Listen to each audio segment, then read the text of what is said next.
Sir आज की चर्चा शुरू करते हैं। सर सबसे पहले तो सितंबर में जिन निवेशकों ने सितंबर 2024 में सिप की शुरुआत की थी वो अब सर घाटे में चल रहे हैं, जैसा कि हर्ष ने बताया भी। सर अब करना क्या चाहिए? सबसे पहले तो जिन लोगों ने सितंबर में एसआईपी शुरू करी थी और वो घाटे में है, तो सबसे पहले तो उनको खुश होना चाहिए।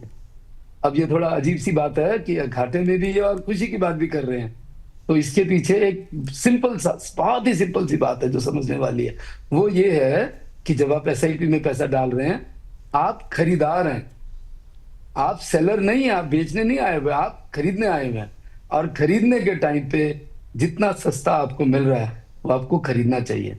आपको इसमें थोड़ा सा समझने की बात यह है कि एसआईपी लॉन्ग टर्म के लिए, वेल्थ क्रिएशन के काम आने के लिए। इसमें शॉर्ट टर्म में गिरावट से आपको चिंता करने की जरूरत नहीं है। इनफैक्ट एसआईपी को सबसे ज्यादा इसीलिए प्रमोट किया जाता है क्योंकि बाजार में चढ़ाई और उतराई दोनों बाजार के साथी हैं। ये दोनों चलेंगे, ये कारण कुछ भी बनता रहे, बट ये कारणों से बाजार में बीच बीच में उतार आता रहेगा। और जब जब भी करेक्शन आएगा, जब जब भी उतार आएगा, आपका एसआईपी आपको सस्ते में ज्यादा यूनिट आपको देगा। तो ऐसे में इसको छोड़ना ही नहीं चाहिए। एक छोटा सा एग्जांपल लेते हैं। अभी तो बहुत छोटी सी गिरावट है, हमने बड़ी गिरावट देखी थी कोविड के टाइम पे। अगर कोविड की गिरावट देखें तो कोविड में जिन लोगों ने मार्च 2020 से अगर अपनी एसआईपी शुरू करी थी, तो वो ऑलमोस्ट जब निफ्टी भी 7500 पे आ गया था, और आज हम कहाँ देख रहे हैं? 22,000 से 5,000 25,000 के बीच में देख रहे हैं।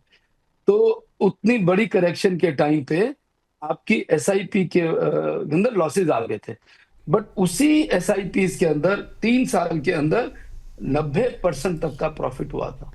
तो बहुत अच्छा प्रॉफिट, जितना गिरावट आती है एसआईपी के लिए उतना बड़ा आपका आगे प्रॉफिट तैयार होता है। तो घबराने की बात तो बिल्कुल भी नहीं है। ठीक है सर, यहाँ पर आपने क्लैरिटी दे दी। और जो व्यूअर्स हैं हमारे, राजपूत विनय जी कह रहे हैं नमस्ते हर्ष जी, काफ़ी दिन बाद मैं आज लाइव में आया हूँ, आपसे क्षमा चाहता हूँ। सर हम भी आपसे क्षमा चाहते हैं क्योंकि हम भी नहीं जुड़ पाए थे आपके साथ, लेकिन अब हम लोग वापस सुचारू रूप से आ गए हैं, आपके समक्ष हैं, तो इसलिए आपका बहुत बहुत स्वागत है। और रामू यादव जी नमस्कार करें। नमस्कार रामू यादव जी। अब सर जैसे मैं आपको देख पा रहा हूँ, आप पीछे आपके जो है पूरे पूरी दुनिया का ग्लोब के पीछे आपके पीछे जो बैकग्राउंड है वो पूरा है। और इस समय जो है स्थिति भी बाज़ारों की ऐसी ही चल रही है। पूरी जियोपॉलिटिकल जो इशू है ना वो घूम रहा है और बाज़ारों पर उसका साया जो है वो मंडरा रहा है सर। अब ऐसे में सर किस तरीके से यहाँ पे स्ट्रेटजी बनानी चाहिए निवेशकों को? तो स्ट्रेटजी बहुत सिंपल है, एसआईपी को बंद ना करें। एसआईपी का अमाउंट अगर आप बढ़ा सकते हैं तो बढ़ाएं और हर गिरावट को फायदे में निकाल के लाएं। देखिए, हम बार बार आपके यहाँ पे शो में और अदरवाइज भी बोलते रहते हैं कि इंडिया जो देश है हमारा, वो एक strategically long term growth pattern पे चल रहा है। यहाँ पर जितने भी चेंजेस आ रहे हैं वो लॉन्ग टर्म में हमारे फायदे में आने वाले हैं। हमारी इकोनॉमी का ग्रोथ रेट वर्ल्ड में फास्टेस्ट ग्रोइंग इकोनॉमी है।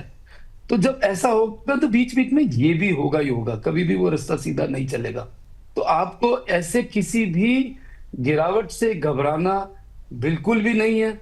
आपको सिर्फ एक ही काम करना है, वो ये है, निवेश करें और घबराए नहीं, कन्विक्शन के साथ निवेश करें और लगे रहें। ठीक है सर, मतलब जो सिप लोग कर रहे हैं उन्हें सिप को रोकना नहीं है किसी भी हालत में, लॉन्ग टर्म में आपको फायदा मिलने वाला है।